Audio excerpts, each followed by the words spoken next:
Welcome to my channel viewers. Vijay Antony தற்போது மழை பிடிக்காத மனிதன் படத்தில் நடித்து வருகிறார். இதன் திரைலர் நாளை ஜூன் 29 வெளியாகிறது. இதனை விஜய் மில்டன் இயக்குகிறார்.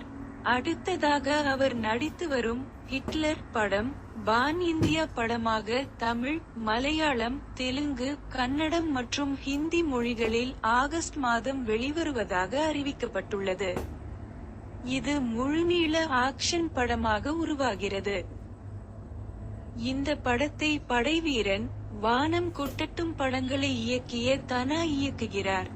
இதில் ரியா சுமன் நாயகியாக நடித்து வருகிறார்.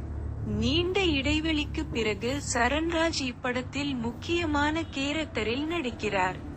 விவேக், மெர்வின் இசை அமைக்கிறார்கள்.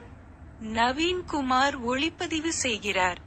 செந்தூர் பிலிம்ஸ் சார்பில் டி ராஜா மற்றும் ஆர் சஞ்சய் குமார் தயாரிக்கிறார்கள். படத்தின் படப்பிடிப்பு முடிந்த நிலையில் தற்போது இறுதிக்கட்ட பணிகள் நடைபெற்று வருகிறது. THANKYOU for watching.